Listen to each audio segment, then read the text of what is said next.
जय Shri Krishna, Radhe Radhe. Welcome back to my channel. कैसे हैं आप लोग? उम्मीद करती हूँ सभी लोग स्वस्थ होंगे, मस्त होंगे, अपने जीवन में व्यस्त होंगे। मैं भी बिल्कुल ठीक हूँ। ब्लॉग की शुरुआत हो रही है दोपहर 3 बजे से। बहुत सारा बर्तन रखा हुआ था जिसको मुझे धुलना था, तो रखा हुआ नहीं था, मुझे कहीं जाना था ना सुबह, तो इस वजह से बर्तन फिर सारा मैंने जल्दी जल्दी बर्तन धुला। और पानी इतना ज़्यादा गर्म था टंकी का कि लग रहा था हाथ जलेगा। फिर मैंने मोटर चला के तब बर्तन धुला। संजोग से लाइट भी था। इधर फटाफट से बर्तन मांजने के बाद साथ साथ में सिंक को भी मांज लूँगी और इसको भी मैं कर लूँगी अच्छे तरीके से साफ़।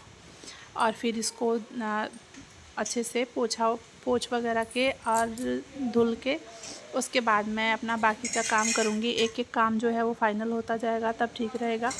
धनवी और मीठी अभी दोनों ही सो रहे हैं। दोपहर में 1:30 बजे के करीब में दोनों सोए थे और मैं भी आ गई थी। धूप में बहुत ज़्यादा थकी थी तो मैं भी थोड़ा सा आराम करने लग गई थी। इधर फटाफट से मैं फिर लग गई अपने काम में, क्योंकि काम तो करना ही है, बिना उसके गुजारा नहीं होगा। आज ब्लॉग भी शूट करने का मन नहीं कर रहा था, इतनी ज़्यादा थकान हो रखी थी। गर्मी इतनी ज़्यादा है ना, किचन में काम करने का मन नहीं कर रहा था, पर फ़ैन चलाया और फिर लग गई मैं अपने काम में कि चलो काम करना ही है। आलस तो सब कुछ ख़राब करके रख देता है। मतलब जो काम 1 घंटे में होने वाला रहेगा, आलस करके बैठो ना तो फिर नहीं हो पाता। पता है क्या, जो काम मुश्किल लगे ना, सबसे पहाड़ मुझे बर्तन धुलना लग रहा था। तो सबसे पहले उसी काम को कीजिए जिस काम में सबसे ज़्यादा दिक्कत आए, लग रहा हो ना कि अरे ये काम कैसे होगा, उस काम को सबसे पहले कीजिए।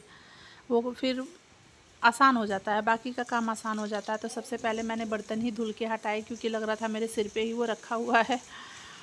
फटाफट से धुलने के बाद ये आम आया हुआ था, इसको 2-3 घंटे लेकर ही आई थी मैं साथ में, तो इसको भिगो के रख दिया था मैंने ठंडे पानी में बर्फ़ डाल के, ताकि ये थोड़ा सा ना जो इसकी गर्मी है वो निकल जाए। और 3-4 घंटे तक रखा था। उसके बाद इसको भी मैंने धुल के और अलग रख दिया है दूसरे टोकरी में। वो बर्तन हटा दिया मैंने और अब मैं यहाँ पे अच्छे से कर लूँगी सफाई। तो धनवी भी उठ गई है। अब उसको मुझे दूध देना होगा। उससे पहले ज़रा मैं एक बार ना जो स्लैब है उसको साफ़ कर लूँ पहले। पोछे को धुल के फिर मैं अपना काम कर लेती हूँ। और आवाज़ आप सुन सकते हैं, पीछे मोटर भी चल रहा था। ठंडा पानी था ना, इस वजह से काम करना आसान था, वरना टंकी की पानी इतनी ज़्यादा गर्म थी ना कि कुछ भी करने का मन ही नहीं कर रहा था। बर्तन धुलने का बहुत मुश्किल लग रहा था कल मुझे बर्तन धुलना, कि अरे इतना सारा बर्तन हो गया। साथ साथ में धुल के रखती रहती हूँ ना, फिर वो कम रहता है। और जब छोड़ते जाओ ना, वो बर्तनों का कब पहाड़ बन जाता है पता ही नहीं चलता। फिर जब धुलने जाओ तो तब महसूस होता है कि इतना सारा बर्तन कहाँ से आ गया। ऐसा होता है। पर इधर फिर बर्तन वगैरह साफ़ करने के बाद, सारी उधर का सफाई करने के बाद, इधर मैं गैस चूल्हे को भी अच्छे से साफ़ कर दूँगी। स्लैब वगैरह सारा कुछ साफ़ करने के बाद फिर मैं अपना जो नीचे पानी गिरा हुआ है ना, उसको भी मैं पोछे से झाड़ू पहले लगा लिया था मैंने, उसको भी पोछे से और वहीं पे पूरा पोछा लगा दूँगी। उसको पहले पानी सुखा के और फिर पोछा धुल के फिर दोबारा से पूरे किचन में पोछा लग जाएगा। 5 मिनट लगता है किचन में पोछा लगाने में, बहुत ज़्यादा टाइम नहीं लगता है। और साफ़ ये रहता है कि चलो हमेशा साफ़ रहता है। देखिए हमारी लाइफ में जो कुछ भी होता है ना, कुछ ना कुछ अच्छे के लिए ही होता है, ये सोचकर चलना चाहिए। कुछ बुरा भी हो ना तो उसमें भी पॉजिटिव चीज़ अगर हम सोच के चलें ना कि हाँ इस तरीके से हुआ। अब मुझे ये लगता है कि ये मतलब जो सिंक है वो अच्छे से अभी बना नहीं है। तो रीज़न क्या होता है, जब बर्तन धुलो तो सारा पानी नीचे आता है। तो एक चीज़ तो ये गलत होती है कि अरे इतना सारा पानी नीचे आ रहा है। पर दूसरी चीज़ सोचे ना कि अगर वो पानी गिरने की वजह से किचन में इतनी बार पोछा लग जाता है ना, कि किचन मुझे स्पेशल टाइम नहीं निकालना पड़ता किचन में पोछा लगाने के लिए या सफाई करने के लिए, है ना। तो हर चीज़ में पॉजिटिविटी ढूंढिए तो आपको दिखाई देगा। हमारा जो माइंड है वो पॉजिटिव रहेगा तो हमें अच्छी चीज़ें दिखाई देंगी। और अगर गलत देखने चलो तो सारी चीज़ों में गलत ही दिखाई देगा। और फिर उस गलत का असर हमारे शरीर पर, हमारे दिमाग पर बहुत ज़्यादा होता है। तो उस चीज़ को हावी ना होने दें। मैं ये चीज़ें कुछ आपके साथ शेयर इसलिए कर रही हूँ क्योंकि जो खुद पे बीतती है इंसान वही शेयर करता है, तो वही चीज़ मैं आपके साथ शेयर कर रही हूँ। उसके बाद से फिर मैं आ गई थी हॉल में। अब देखिए गृहिणियों के लिए ना तो ये सब अगर हम नेगेटिविटी अपने दिमाग पे लेके चलेंगे ना फिर तो काम बहुत मुश्किल हो जाता है। मैंने खुद नोटिस किया है कि अगर मैं ज़रा सा कुछ गलत चीज़ें सोचने लगूं कि मेरे साथ ये हुआ, फलाने ने ये किया, ढिमकाने ने ये किया, मुझे लगता है ना कि 1 से 2 घंटे बाद ही मैं बिल्कुल थका हुआ महसूस करती हूँ। जैसे मुझे मेरी तबीयत ख़राब होने लगी है, कुछ ऐसा अजीब सा महसूस होने लगता है मुझे कि मेरे अंदर एनर्जी ही नहीं है किसी काम को करने की, मेरे अंदर हिम्मत ही नहीं है कि मैं कोई भी काम करूं। तो मैं इस चीज़ को ना, जब से मुझे ये चीज़ महसूस हो चुकी है, मैं इसको बहुत दूर रखना चाहती हूँ। होता है, ऐसा नहीं है कि आज नहीं होता है, हर रोज़ होता है, किसी न किसी टॉपिक पे होता है।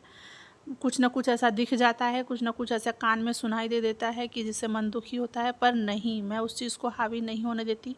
या तो मैं गाना चला लूँगी या मैं सीरियल लगा लूँगी, फुल वॉल्यूम में गाना लगाऊँगी मैं, जिस चीज़ से मुझे शांति मिले, और फिर मैं अपना काम करती हूँ। सबसे बड़ा सुकून रहता है एक गृहिणी के लिए अपना घर का काम, जिसमें हम अपने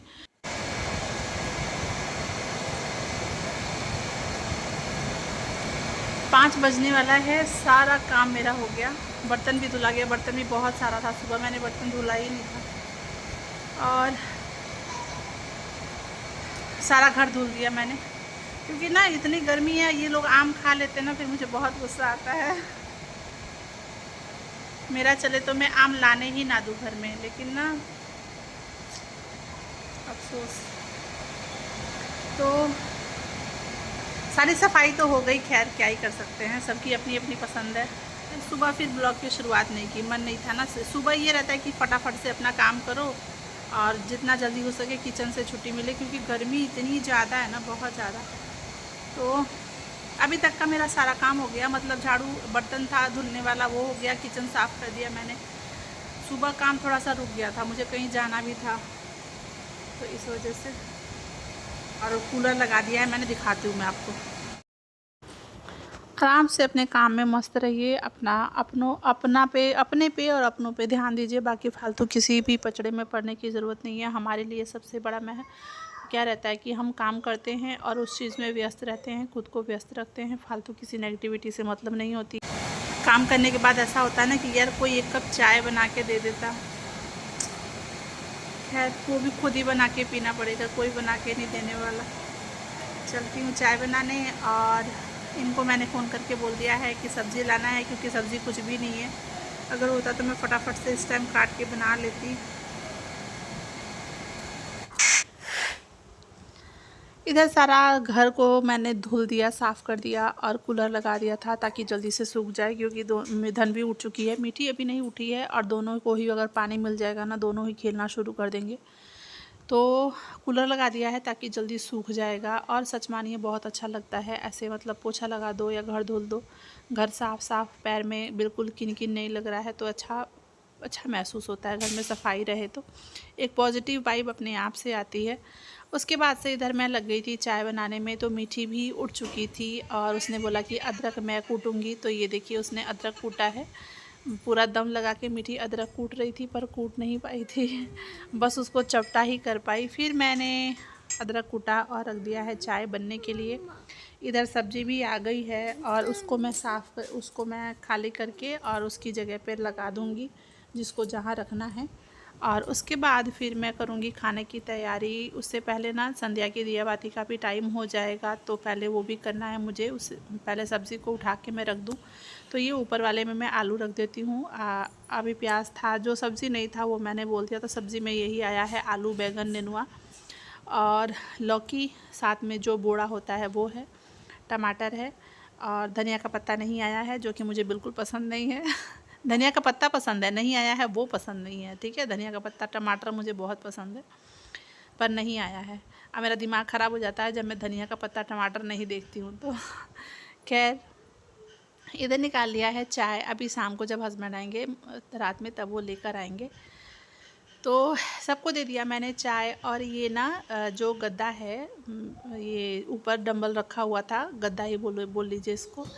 तो ये इसको पहले अच्छे से मैं झाड़ूंगी। जितना झाड़ रही थी ना मतलब उतनी धूल निकल रही थी इसमें से, जितना झाड़ रही थी उतनी धूल निकल रही थी। हुआ क्या ना, मैंने पार्सल मंगाया हुआ था, जो बेड पे हम गद्दा बिछाते हैं वो बिछा के हम लोग हॉल में सोते हैं, क्योंकि रूम में बहुत ज़्यादा गर्मी रहती है। तो ये मैंने मंगाया हुआ था इसका कवर, कि इस पे कवर लगा दूँगी। इसको उठाना मतलब बिछाना हटाना दोनों ही आसान है। तो वो मंगा लिया था मैंने और देखा तो ये कॉटन का है, प्योर कॉटन का है, बहुत ही अच्छा है। पर कपड़ा जो है ना बहुत पतला है यार, बहुत पतला है। देखते हैं कितना टाइम चलता है। ये अंडर 300 पड़ा है मुझे दोनों, पर अच्छा है, बहुत ही अच्छा है। सॉफ्ट कपड़ा है, गर्मी भी नहीं होती है, साथ में ज़िप लॉक के साथ है। तो इसको लगाया मैंने अच्छे से। पहले तो मुझे लग रहा था पता नहीं साइज़ का है कि नहीं है, पर एकदम परफेक्ट साइज़ है। मैं सोच रही हूँ जो गद्दा हम लोग बेड पे बिछाते हैं ना, उसके लिए भी मैं मंगा लूँ 2। तो देखते हैं ऑनलाइन लूँगी या ऑफ़लाइन लूँगी। ऑफ़लाइन ये होता है ना कि हम क्वालिटी देख लेते हैं, और ऑनलाइन ये भी अच्छा है पर कॉटन है ना, कॉटन का है कपड़ा। कॉटन में भी कई कॉटन होता है, बहुत ज़्यादा ये पतला वाला कपड़ा है, ये बहुत ही पतला है। इधर धनवी बेड लगते ही धनवी की जो मस्ती है वो चालू हो गई थी। सारा अपना तकिया वगैरह ला के इसने लगा लिया और यहीं वो खेलने के लिए लग गई थी। फिर मैं लग गई अपने काम में। दूसरा काम जो था, संध्या की दिया बाती का टाइम हो चुका था। जो मेरे लिए सबसे सुकून का पल होता है, जहाँ मुझे सबसे ज़्यादा शांति मिलती है, वो जगह है मंदिर। तो ये था मेरा आज का ब्लॉग। आप लोग को कैसा लगा प्लीज़ मुझे कमेंट करके ज़रूर बताइएगा, और वीडियो पसंद आई हो तो लाइक शेयर सब्सक्राइब ज़रूर कीजिएगा।